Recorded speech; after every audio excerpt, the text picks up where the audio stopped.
The opening ceremony of the United Nations General Assembly, there to represent the voice of the global youth, it's just such a big moment for India, I think. But it was a milestone moment personally and even for the family. This is an opportunity that, that's very rare. What all did you want to communicate and tell the world? What all did you include in your speech? My primary goal was to make all the young people feel and believe that you need to understand that you have a seat on the table. So one was to empower the youth, and I'm a part of it, so empower myself. Is it intimidating? It definitely is. I don't think there's any, because there's world leaders, there's presidents and prime ministers and such senior people sitting in the audience that what you say has weight and value. It's good to see a lot of youngsters, taking their stand in different positions. Say there's a Greta Thunberg who works on climate change. There's a Malala who fights for, people who don't get education, and especially where she comes from.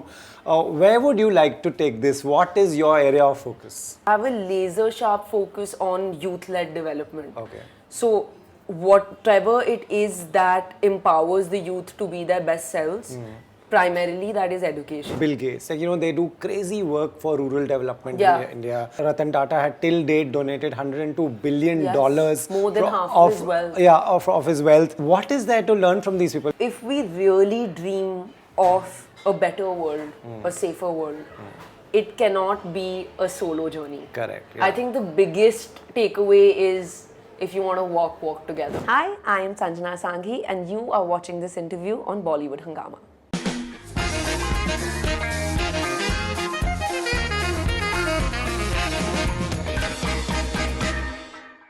Sanjana, welcome to India. Welcome back to India, firstly. Welcome to Bollywood Hungama. Always happy to have you. Thank you. Today is a special occasion. You have come from a very successful trip that has made many of us proud back here. Thank you. You were at the UN summit. When we saw your speech, I didn't even know you were there. Suddenly it's popped up on my Instagram. I'm like, wow, you're giving a speech there.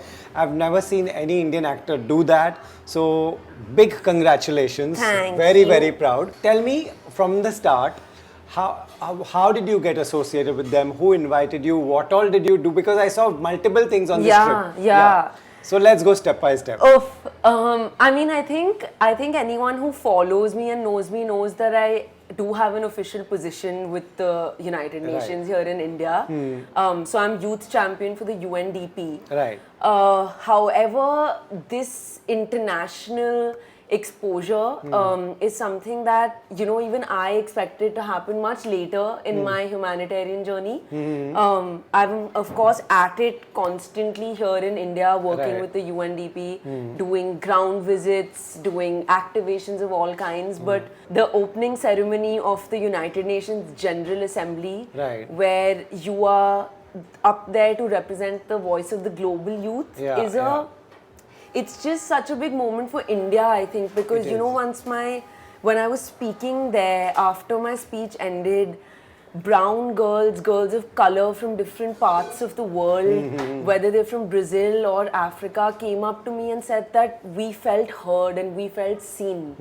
And that's really the point of it, to know as young people that we matter and our voice matters.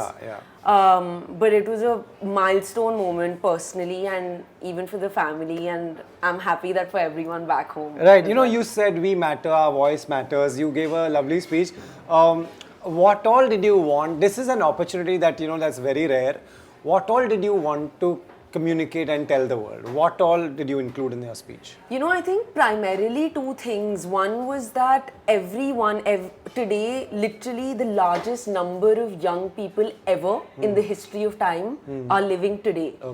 Literally half of the world's population is under 30 years of age. So my primary goal was to make all the young people feel and believe that you need to understand that you have a seat on the table.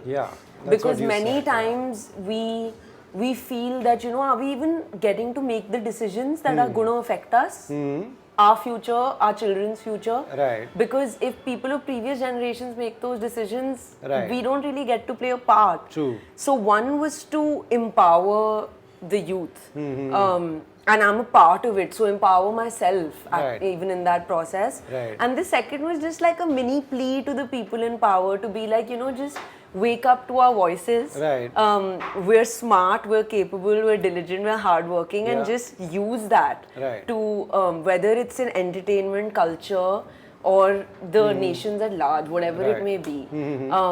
And I know that not one speech can cause a tectonic shift, Correct. but if you start looking at it from a cynical POV, then none of us will ever do any work. True. The idea is just like one drop makes the ocean, each and Yeah. every drop will come together. True, one step at a time. Yeah. So, you spoke about having a seat at the table. I remember asking Priyanka Chopra exactly this question that, we were earlier never at the Oscars. Like, we won here and there once, and for many years, no sign. Now, do we have a seat on the table? She said, we have a foot in the door. We don't have a seat on the table yet. Yeah. In your work, do you think we really have a seat, like foot in the door? Or do we have there's a lot more work to get a seat? I think, the fact is that everybody is waking up to the fact that India's population and our size of our population cannot be ignored. We are the largest consumers today, we're the Right. largest, and therefore we're also huge influencers in everything that's mattering to the world. Right. But I would say that when I see a room, say even when I was there at the HQ, I would still think that we have a long way to go in seeing more of us. Okay. But the fact that they selected even me to be there means that, like Priyanka said, that we've now, I think, pushed that door open. Right. We're now Correct. kind of flinging Going towards ourselves that. through. Right. And it's people like her, it's people Yeah. like Diya in the past who've been pushing that door, that the younger ones like me can now, reap the benefits of their hard work. True. In a way. True. Going there is a big moment for you, your loved ones, your family. Who all were there attending with you? What was that like? So, New York, like my elder brother lives there. Yeah. So, luckily, it is home in a way for me. So, he was there, but my dad actually sprung a surprise by booking a ticket for my mum overnight, didn't tell me, and I land in New York and the next day the doorbell rings and it's mum. Wow. So to see her there in the GA, it has a 7,000 seating capacity. Okay. So just to know that I have pieces of home Yeah. sitting there, Right. it helps release the nerves because Right. no teleprompter, no Yeah, nothing, to yeah, just yeah. go freehand. All the debating that I've done throughout school and college kind of came in Paid off. use. Yeah. Is it intimidating? Like it.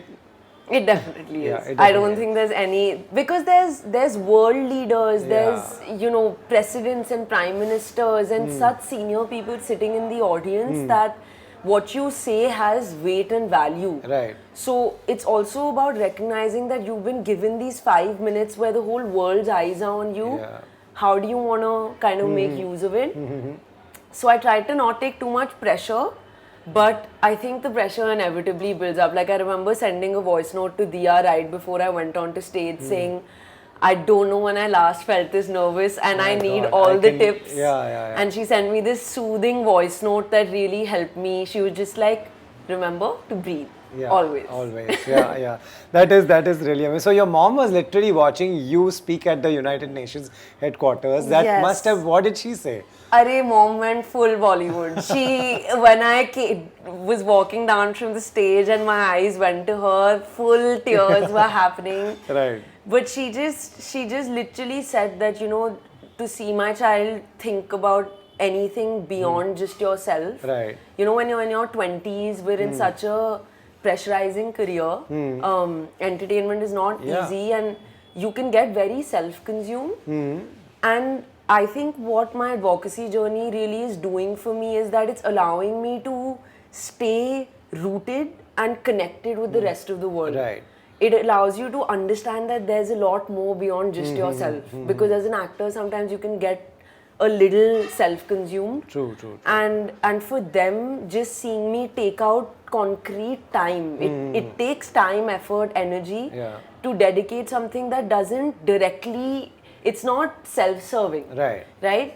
So I think for her as a parent, that is the biggest That reward. really is the biggest. You know, your brother, your family, when they talk, you join the entertainment industry. Not here people come and do just acting, and they're satisfied and good for them. Everyone has their own journey. You took it to some other level. Where did this interest come from? I think it came from the heart. It comes as I'm getting into it more and more, as I'm getting more opportunities, I'm realizing that you can't dedicate so much of yourself to something if every part of your being doesn't want to do it. Yeah, so I may try to intellectualize it, but the honest answer is that it's just how I think. And I mean, we lost a legend, Ratan Tata, and he always said this one thing that, you know, if you want to walk fast, walk alone, but if you want to walk far, walk together. Right. And that, great thing, yeah. For me, I think kind of sums up my emotion around this, that I want more and more of us to join this movement. Right. And if you grow, I grow. It's as simple as that. Right, true. You know, it's good to see a lot of youngsters, you know, taking their stand in different positions. Say there's a Greta Thunberg who works on climate change. There's a Malala who fights for, you know, people who don't get education, and especially where she comes from.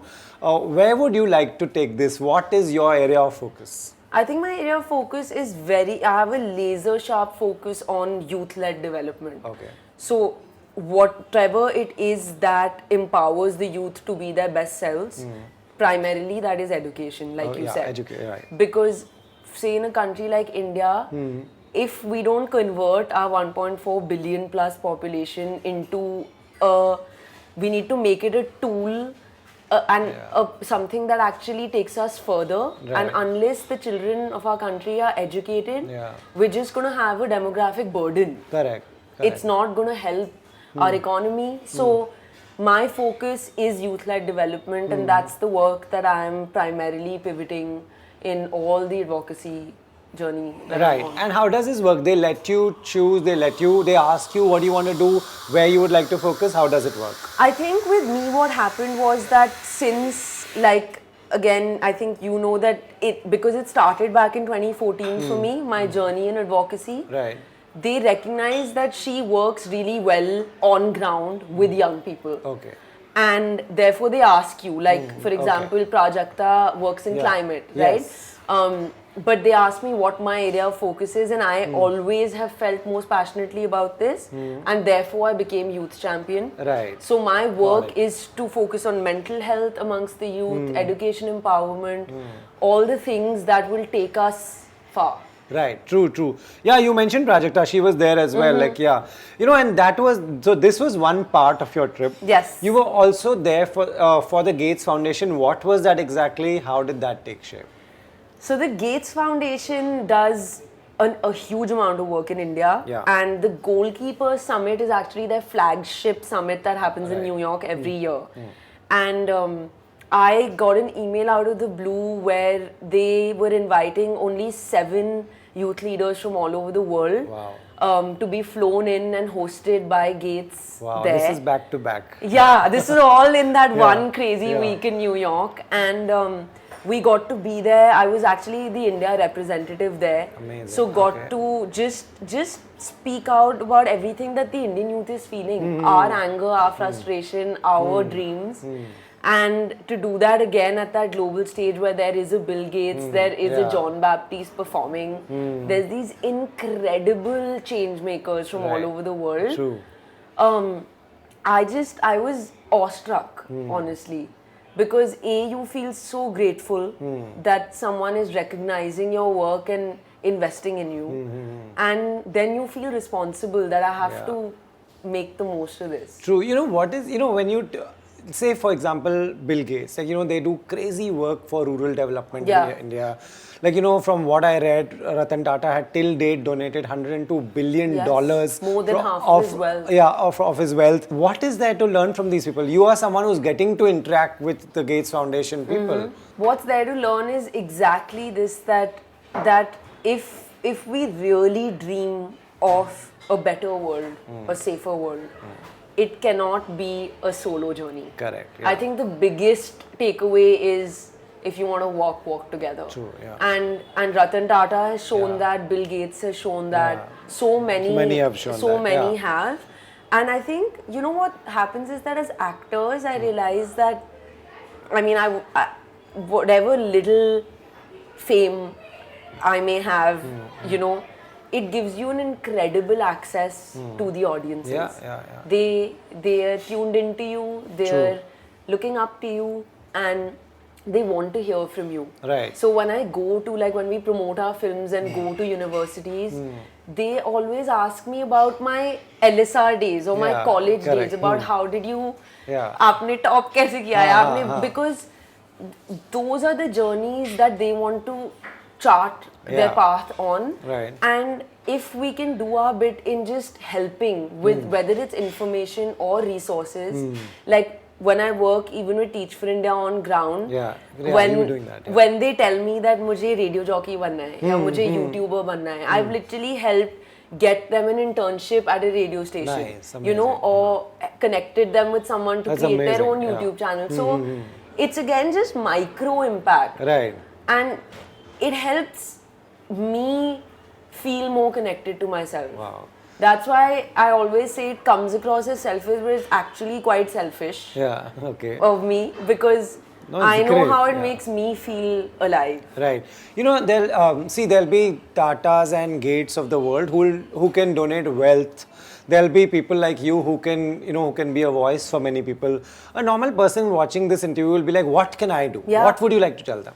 I think all I'd like to tell them is just whatever community you're in, whether it's आपका school है या आपका college है या आपका office है, अगर आपको लग रहा है कि you know हमारे office का atmosphere में एक हमें mental health day per month की ज़रूरत है, then you be the one to take the lead and galvanize the community. Right. Don't think about mass results. Just think about your own communities and see how it makes you feel better. Think about the staff that's working in your office and their kids. Can you give even 0.5% of your salary to help them fund their education? Great, So I think that's my message, that if my journey or any of our journeys can help you do that little thing in your little community, amazing, that's all that one can ask for. This was too much for one trip into New York. But this is a life-changing trip as well. Has it changed you in any way? Do you look at things differently? It's been very consequential. I think the one word that even when I was flying back and I had that time on the flight to reflect, I think there are some moments in your life that change something in you, that shift something in you. And these 15 days of being there, getting exposed to these amazing individuals, and also getting that faith in myself of what all you can do. You know, sometimes as an individual, you don't know your own potential. True. It's given me this push to be like, we're not going to settle for less. I have all these ideas about global town halls, and my long-term dream is setting up my own foundation. And, and now I think I have it's giving me more knowledge on how to do that. True. I was even watching what Deepika did on World Mental Health Day with the Live, Love, Laugh Foundation. She does this amazing lecture series. And these are just ideas and inspiration, you know, now. And I think it's just taken me and given me this massive push. And I just want to keep the momentum going. Right. You know, is there anyone you met, anything that anyone said that stayed with you, that's, you know, what were any learnings that we should also know? I think what stayed with me really, and if I'm being completely honest, is we did this with the New York Film Festival. I actually was invited for a fireside chat which focused on how we can leverage entertainment to drive impact. On the fact that movies reach out to crores of people. And how can we just leverage that to drive a little bit of social impact. And I spoke about Dhak Dhak and, you know, getting to be a part of narratives like these. And after my UNGA speech ended, a girl came up to me she was an Indian girl and who has asthma. And she told me that I watched Dhak Dhak and I could never have dreamt of going to Leh and Ladakh, but my dad booked a ticket for me and said, "You just go. We'll make sure everything is okay." It's amazing. Yeah. And I think those are the takeaways. Yeah, you know, realizing that your films are creating that kind of impact, and therefore me being there just suddenly felt worth it. True, absolutely. What an impact that is. And like I said, that's one life, you know. But that's everything. As an artist, as an advocate, that's everything. Right. Since this does elevate you, your mind, your spirit. Will these things reflect on your main job? Like, when you would think that, I want to do movies that make impact, will it be a mixed bag? I think all my choices, even thus far, have reflected, if not direct impact-driven cinema, but at least an honest, authentic representation of reality. Like whether Dhak it's, like Dhak Dhak or Sakshi and Karak Singh, they're real girls from real context. Right. But now I've gotten to meet some amazing people, and what I really want to start doing also on the side, I've actually never spoken about this, but is impact production, which is impact storytelling. Okay.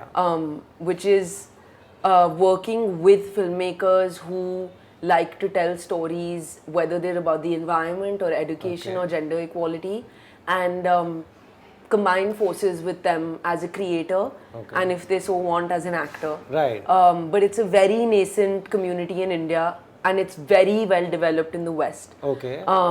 And after having met some incredible people in the space there, I've gotten amazing ideas, resources to do that. So that's anyone who's made a short film or a documentary and has an idea which is impactful, you're open to that? Absolutely open to receiving it, open to putting it together. Okay. Raising funds for it and letting it go on floors and get made. That's something that I'm going to be focusing Amazing. on. Well done. Coming back home to your main job, what are you shooting? What did you leave shooting before going there? Where will we see you next? I think it's a known fact that this year has been a challenging one for our industry. Yeah, it has. And Dhak Dhak and Karak Singh were both received phenomenally well, and what that led to was lots of things coming my way. But I think because of we're in that state where we don't know whether the audiences are going to cinemas. OTTs are sanctioning fewer things. A lot of the projects that I've said yes to have been slow in development, if I'm being completely honest. Right. So while I'm in prep for Dhak Dhak sequel and the other two things that I've said yes to, they've not yet gone on floor. Correct. So it's been a lesson in patience, actually. Because my jumpy 20-something-year-old self, you just want that like one thing after the other. But I've had to sit back and understand from my producers about the macros that are going a bit wrong. True. Now. Yeah, that drives this industry. Current stage is exactly that, and what you are saying is pretty much everybody telling me the same thing. The bottom line is, how does one keep calm in this? How?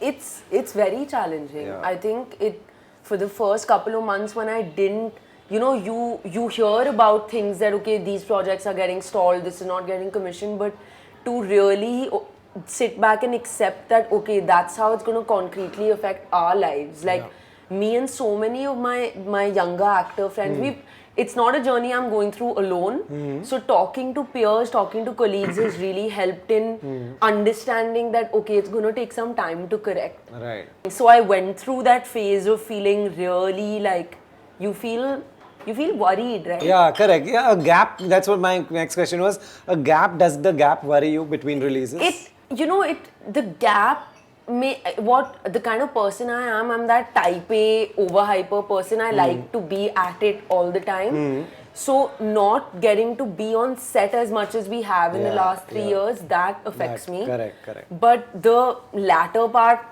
another learning has been that you can't control anything.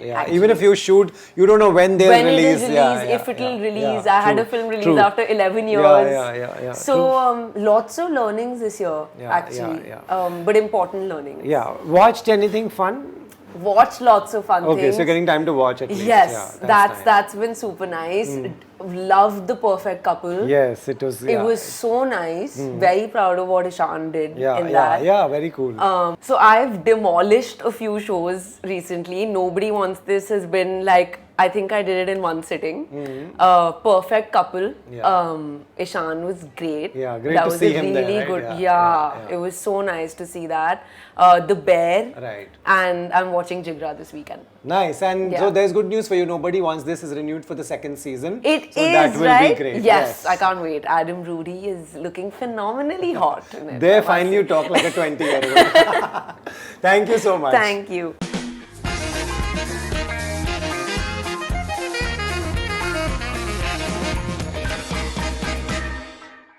Hi, I am Sanjana Sanghi and you are watching this interview on Bollywood Hungama.